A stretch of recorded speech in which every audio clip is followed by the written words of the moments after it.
friends, it's the Mrs. Wolfie from our Half Acre Homestead. Well, today I went shopping, did a little bit of shopping, and Howie didn't get as much trout as we'd hoped this year, so I've decided to can some salmon.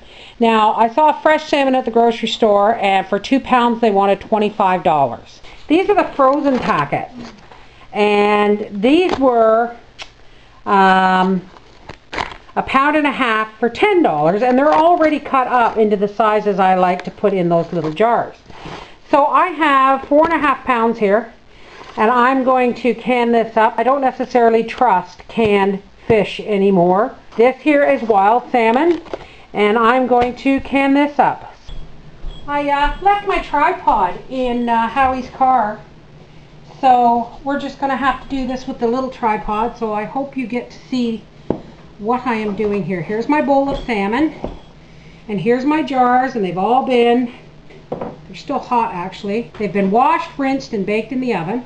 Now we're just going to take our bits of salmon, and I may have to cut them up a little more, but we're just going to squish some pieces down in here to about a 1/2 inch from the top. Alright, we're just going to do a tiny bit of salt. Unlike the trout, I did not soak these in salt water. There's absolutely no need. So we're just going to put a little, like 1/8 of a teaspoon of salt in there, and it's really actually not necessary. We're going to wipe the rims of the jars. Our lids have been washed, rinsed, and put to boil. And we're just going to start jarring these up, ready for the pressure canner. If you get a piece that's too big, then you just fold it in on itself. Take a smaller piece.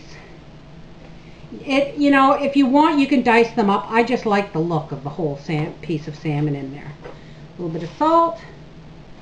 Not much. It really doesn't need much. Now, you don't have to put water in these jars, folks.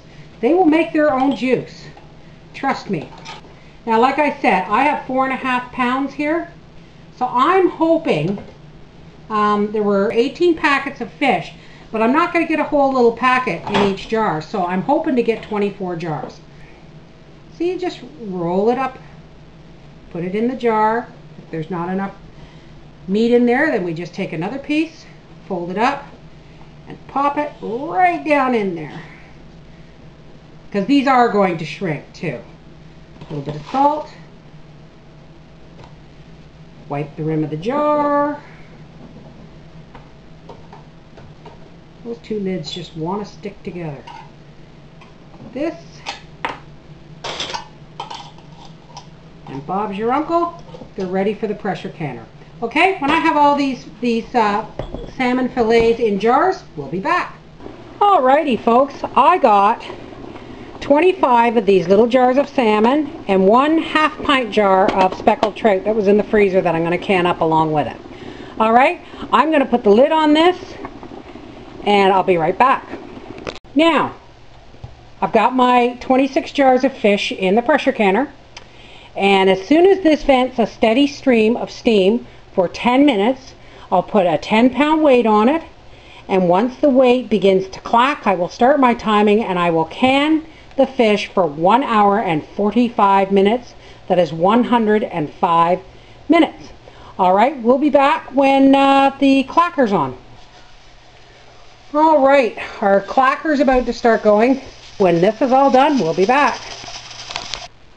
Now, while I'm waiting for my fish to can, flour's been on sale, so and so were large flake oatmeal.